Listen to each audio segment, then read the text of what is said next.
12 তারিখে নির্বাচন, এই নির্বাচন নিয়ে কি আপনাদের মনে কোনো সংশয় আছে যে নির্বাচনটা হবে কি হবে না? নিয়ে কথা বলতে আমাদের সাথে বিএনপির মহাসচিব জনাব মির্জা ফখরুল ইসলাম আলমগীর রয়েছেন রাজশাহী থেকে। জনাব মির্জা ফখরুল ইসলাম আলমগীর, আপনাকে স্বাগত, শুভেচ্ছা এবং অনেক কৃতজ্ঞতা আমাদের সাথে যুক্ত হওয়ার জন্য, আমাদের অনুষ্ঠানে আসার জন্য ধন্যবাদ। আপনাকে আন্তরিকভাবে ধন্যবাদ। আমাদের সঙ্গে আরো রয়েছেন আওয়ামী লীগের সংসদ সদস্য জনাব শামীম ওসমান। জনাব শামীম ওসমান, আপনাকে আমাদের অনুষ্ঠানে স্বাগত জানাই। জনাব মির্জা ফখরুল ইসলাম আলমগীর, আপনি এখানে আসবেন বলে আমরা দুদিন আগে থেকেই দর্শকদের জানিয়েছি, এবং শুধু আজকে বলে কথা নয়, আপনার নামটি আসলেই যে কথাটি সবার আগে আসে সেটি হচ্ছে একজন পরিচ্ছন্ন রাজনীতিবিদ। বঙ্গবন্ধু শেখ মুজিবুর রহমান প্রশ্নে বিএনপির রাজনীতিটা একটু বাকবদল করেছে কিনা, কারণ আমরা দেখেছি বিএনপির বর্তমান ভারপ্রাপ্ত চেয়ারম্যান জনাব তারেক রহমান 2004 সালে যখন বিএনপি ক্ষমতায় ছিল তখন তিনি টুঙ্গিপাড়ায় বঙ্গবন্ধুর কবর জিয়ারত করতে গিয়েছিলেন, এবং এই বিএনপি সরকার বঙ্গবন্ধুকে স্বাধীনতা পুরস্কার পর্যন্ত দেয়া হয়েছিল বিএনপি সরকারের সময়ে। এখন বঙ্গবন্ধুকে পাক বন্ধু বলা হচ্ছে স্বাধীনতার বিরোধী। এইটা বিএনপি রাজনীতির একটা সিগনিফিকেন্ট চেঞ্জ কিনা, বা বিএনপি রাজনীতিতে এই চেঞ্জটা, এই টার্নটা বা চিন্তা ভাবনা করে নেয়া কিনা, মানে সেটা যদি একটু বলতেন। বিএনপির রাজনীতিটা, আপনি যে বিষয়টা নিয়ে আসছেন, বিএনপির রাজনীতির কাছে এটা খুব গুরুত্বপূর্ণ বিষয় নয়। আমরা সবসময় যে কথাটা বলে এসেছি, এই মুহূর্তে আমাদের কাছে সবচেয়ে বড় যে ক্রাইসিস, সংকট হচ্ছে বাংলাদেশে গণতন্ত্র নেই, বাংলাদেশের ভোটাধিকার কেড়ে নেওয়া হয়েছে, বাংলাদেশের মানুষের যে কথা বলার স্বাধীনতা তা কেড়ে নেওয়া হয়েছে, বাংলাদেশের সংবাদপত্রের স্বাধীনতাকে কেড়ে নেওয়া হচ্ছে, বাংলাদেশে যে মৌলিক যে অধিকারগুলো, সেই অধিকারগুলো থেকে মানুষ বঞ্চিত হচ্ছে, মানবাধিকার লঙ্ঘন হচ্ছে চরম ভাবে, এবং মানুষ ভোটের অধিকার সম্পূর্ণভাবে হারিয়ে ফেলেছে। সেই ক্ষেত্রে আমরা যদি আপনার ওই পুরনো বিষয়গুলো নিয়ে আলোচনা শুরু করি, তাহলে একটা শঙ্কা থেকে যায় যে মূল জায়গাটা থেকে আমরা দূরে সরে যাব, ডাইভার্সন হয়ে যাবে। সেই বিষয়গুলো নিয়ে আমি আজকে আপনার সঙ্গে কথা বলতে চাই না। আপনি যদি কন্টেম্পোরারি সমস্যাগুলো নিয়ে কথা বলেন, তাহলে আমি অত্যন্ত খুশি হব আপনার সঙ্গে কথা বলতে। ওকে, আচ্ছা, ঠিক আছে। আমরা আসলে বিএনপি এবং আপনার রাজনীতি নিয়ে কথা বলতে গেলে প্রথমে যে বিষয়টি আমাদের ধারাবাহিকভাবে আমাদের মাথায় আসে সেটি হচ্ছে 2018 সালের নির্বাচনে ডক্টর কামাল হোসেন, আসম আব্দুর রব, মাহমুদুর রহমান মান্নার সঙ্গে জোট করেছিল বিএনপি। বলা হচ্ছে যে অবহেলা করা হয়েছিল 20 দলকে। রাজনৈতিক সিদ্ধান্ত হিসেবে আপনি এটিকে ভুল মনে করেন কিনা? যদি ভুল হয় তাহলে এর দায়িত্ব আসলে কার? এই বিষয়টা এখন অনেক পুরনো বিষয়, এই আলোচনার মধ্যে আসাটাকে আমি খুব আপনার সমীচীন মনে করি না। কারণ এখন অনেক চড়াই উতরাই পার হয়েছে, অনেক ঢেউ পার হয়েছে, অনেক পানি গড়িয়েছে। এখন রাজনীতি সম্পূর্ণ নতুন প্রেক্ষাপট। এই নতুন প্রেক্ষাপটে আপনি নিশ্চয়ই লক্ষ্য করেছেন যে আমরা যে ডাকটা দিয়েছি, সেই ডাকটা হচ্ছে আমরা এই কর্তৃত্ববাদী ফ্যাসিবাদী সরকারের বিরুদ্ধে একটা জাতীয় ঐক্যের কথা বলেছি, এবং সেটা আমরা যুগপৎ আন্দোলনের মাধ্যমে সেই আন্দোলন শুরু করার কথা বলেছি। ইতিমধ্যে আপনি নিশ্চয়ই বাংলাদেশের রাজনীতি যদি লক্ষ্য করে থাকেন, তাহলে দেখবেন যে আমরা ইতিমধ্যেই প্রায় 25টা দলের সঙ্গে কথা বলেছি। তার মধ্যে বাম আছে, ডান আছে, 20 দল ছিল, তারাও ছিলেন, সবাই ছিলেন, এবং তাদের সঙ্গে আমাদের যে আলোচনাটা প্রাথমিক পর্যায়ে শেষ হয়ে গেছে, সেটা হচ্ছে যে আমরা সবাই একমত হয়েছি যে আমরা যুগপৎ আন্দোলন করব। সেই ক্ষেত্রে এই বিষয়টা এখন একটা অতীত চারিতা হয়ে যাবে। আমি মনে করি বর্তমান রাজনৈতিক প্রেক্ষিতে এটা খুব বেশি গুরুত্বপূর্ণ নয়। আচ্ছা, ঠিক আছে, তাহলে আমরা একটু বর্তমানে ফিরে আসি। আমরা কি একটু আপনার কাছে জানতে চাইতে পারি যে জামায়াতে ইসলামীর সঙ্গে বিএনপির বর্তমান সম্পর্ক কি? আপনার নিশ্চয়ই মনে আছে যে দৈনিক মানবজমিন পত্রিকায় বলা হয়েছিল যে জামায়াত বিএনপির সাথে সম্পর্ক ছিন্ন করেছে। পরে আবার তারা বলেছে যে না, এরকম কোনো সিদ্ধান্ত নেওয়া হয় নাই। বিএনপির কি এই ব্যাপারে কোনো সিদ্ধান্ত আছে জামায়াতে ইসলামী সম্পর্কে একসাথে চলা না চলা? আপনারা গত 4 বছর ধরে নিশ্চয়ই লক্ষ্য করেছেন যে আমরা গত 4 বছর শুধু নয়, তারও আগে থেকে, ইনফ্যাক্ট আপনার 2015 সাল থেকেই আমরা কিন্তু আপনার আমাদের যে 20 দলীয় জোটের যে অ্যাক্টিভিটিস, সেটা প্রায় বন্ধই ছিল আর কি। আমরা আপনার নিজেরাই গত 4 বছর ধরে বিএনপির আমাদের তরফ থেকেই, দলের পক্ষ থেকেই আমরা আমাদের নিজেদের কর্মসূচি পালন করছি, এবং সেই বিষয়গুলো নিয়ে আমরা কাজ করছি। আপনারা নিশ্চয়ই লক্ষ্য করেছেন যে এখন যেটা আমরা করছি, এই কাটার মধ্যে আমরা যে সমস্ত দলগুলোর সাথে কথা বলেছি, সেই সরকারের কথা আপনারা সবাই জানেন, আমরা সেইভাবে কাজ করছি। আমাদের তো এখন আমরা জোটের কথাটা আমরা এখন বলছি না, এবং জোটের কথা সামনে আসছেও না। আমরা বিএনপি এই আন্দোলন করছি, তার সঙ্গে আমরা আহ্বান জানিয়েছি জাতীয় ঐক্যের প্রত্যেকটি দল তাদের নিজের নিজের অবস্থান থেকে তাদের আপনার যে আমাদের যে বক্তব্য আমরা যদি একমত হই তাহলে সেই বক্তব্যগুলোর সামনে নিয়ে আন্দোলনে যাবেন এবং রাজপথেই আন্দোলনের ধারার মধ্য দিয়েই আপনার এই সিদ্ধান্তটা হবে যে আমরা ভবিষ্যতে জোট করব কি করব না বা আমরা একসাথে যাব কি যাবো না। সুতরাং এখন ওই জামাত প্রসঙ্গটা একদম একেবারে অপ্রাসঙ্গিক এখন এই মুহূর্তে। জি, জনাব মির্জা ফখরুল ইসলামকে আমরা যে আপনি যে 25টি রাজনৈতিক দলের সঙ্গে কথা বলেছেন তার মধ্যে কি জামায়াতে ইসলামীর সঙ্গে তার আপনি আলাদা করে কথা বলেন নাই, সেটা কি এই কারণে যে এটি এখন প্রাসঙ্গিক না, নাকি এটি কোনো বার্তা আসলে দিচ্ছে যে আপনারা? না, আমরা আপনার যে সমস্ত দলগুলোর সঙ্গে প্রকাশ্যে কথা বলেছি সেই দলগুলোর খবর আপনারা সবাই জানেন, রাইট, এবং সেই দলগুলোর সঙ্গে আমরা কথা বলেছি। আমরা জামাতের সঙ্গে প্রকাশ্যে কোনো রাজনৈতিক কোনো আলোচনা করিনি, কোনো সংলাপ করিনি। ওকে। বিএনপি ক্ষমতায় আসার পর আপনাকে আসলে দেশ থেকে চলে যেতে হয়েছিল, অবস্থাটা কিরকম সেটা দিয়ে যদি আমরা আসলে শুরু করি, গুম খুন বাংলাদেশের রাজনীতির বর্তমান হাল অবস্থা। জনাব শামীম ওসমান। জি খালেদ ভাই, আপনাকে ধন্যবাদ। আপনি যে প্রশ্নটা করেছেন আমি সেটার উত্তরটা যদি দেই তার আগে আমি অ্যাকচুয়ালি অন্য একটা কথা বলতে চেয়েছিলাম। ওই কথা আমি পরে আসবো, যেহেতু আপনি বলছেন যে এই প্রশ্নটা এসছে আমাকে দেশ ছেড়ে যেতে হয়েছে। ইট ইজ ট্রু যে আমাকে দেশ ছেড়ে যেতে হয়েছে, এবং আমি যে দেশ ছেড়ে গেছি সেটা জাতির পিতার কন্যা মাননীয় প্রধানমন্ত্রীর একবার না কয়েকবারের নির্দেশের পরিপ্রেক্ষিতে। কারণ আপনার নিশ্চয়ই মনে আছে, আপনি একজন প্রতিযোদ্ধা সাংবাদিক, এখানে আমাদের ফারুক ভাই আছেন যাকে ব্যক্তিগতভাবে আমি শ্রদ্ধা করি, এই কারণে শ্রদ্ধা করি যে উনি মুক্তিযুদ্ধটা নারায়ণগঞ্জ থেকে শুরু করেছিলেন বিএনপির নেতা হিসাবে না, শুধু একজন মানুষ হিসাবে এবং একজন মুক্তিযোদ্ধা হিসাবে, মুক্তিযোদ্ধার পরিবার হিসাবে আমি তাকে সম্মান করি এবং আশা করি যে আমরা বিতর্ক না যেয়ে আমরা সত্য কথাটা বলার চেষ্টা করব।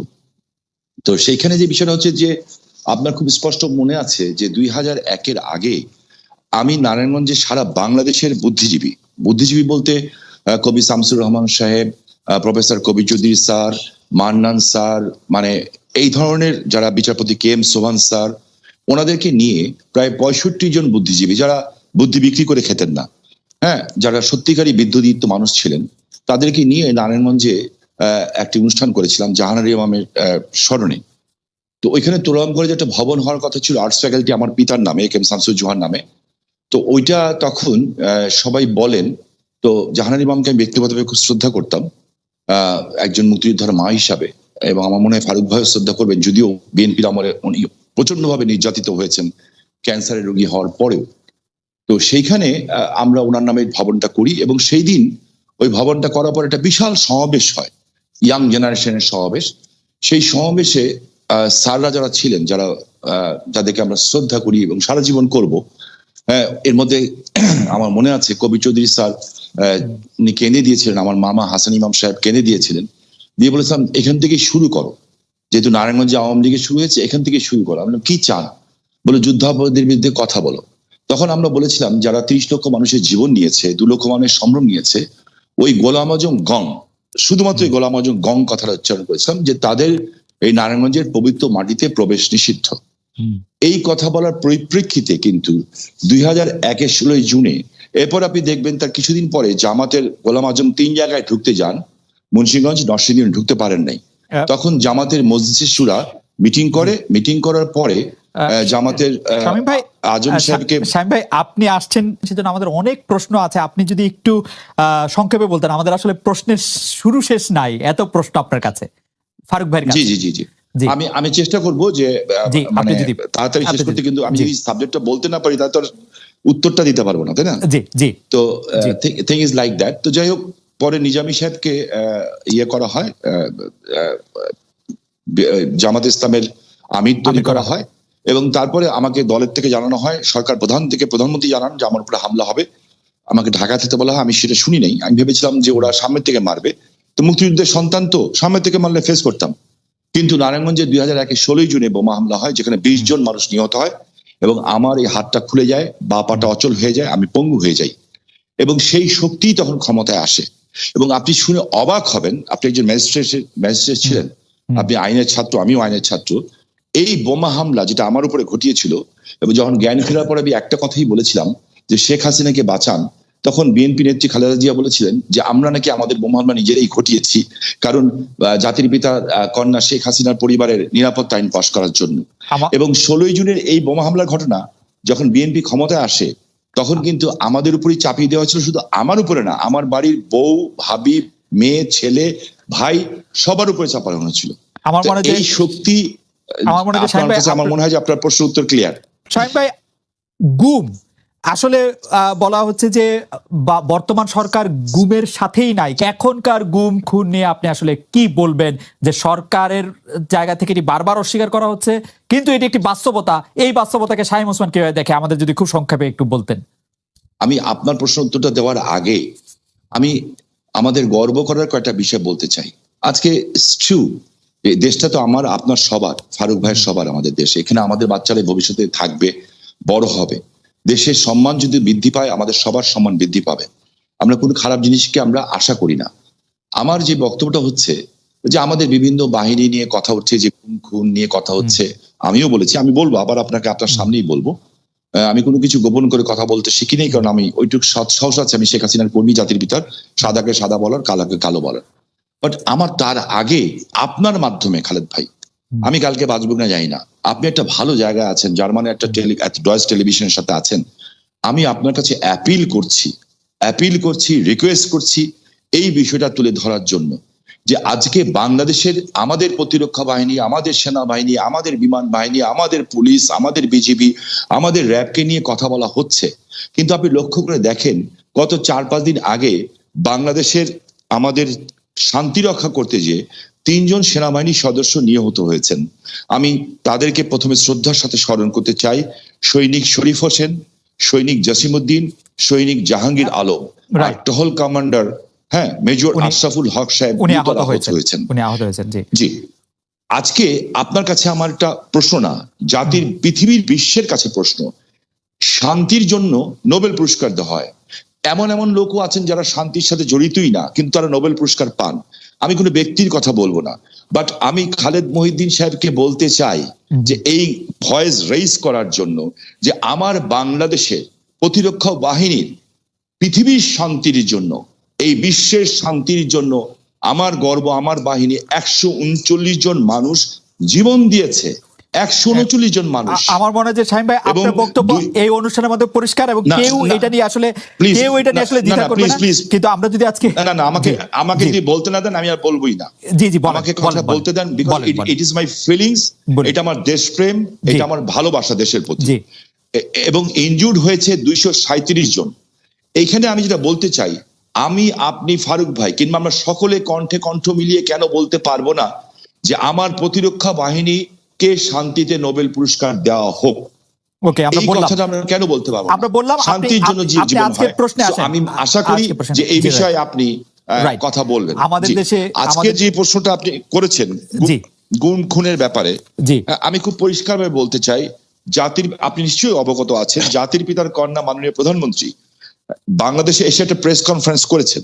এই প্রেস কনফারেন্সে উনি গুম প্রসঙ্গে জাতির পিতা, আমি পেপারের কাটিং থেকে বলছি, মানে রেকর্ড করে বলছি, গুম প্রসঙ্গে জাতির পিতা কন্যা শেখ হাসিনা বলেন, কয়েকটি আন্তর্জাতিক সংস্থা গুম খুন নিয়ে কথা বলে, গুমের হিসেবে দেখা যায় গেল সবচেয়ে বেশি গুম জিয়াউর রহমানের আমলে, তারপর থেকেই তো চলছে।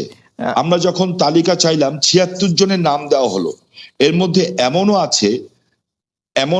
আছে আরেকজনকে শায়েস্তা করতে মাকে লুকিয়ে রেখেছে, কেউ বোনকে লুকিয়ে রেখেছে, আবার দেখা গেছে একজন ঢাকা থেকে চলে গেলে।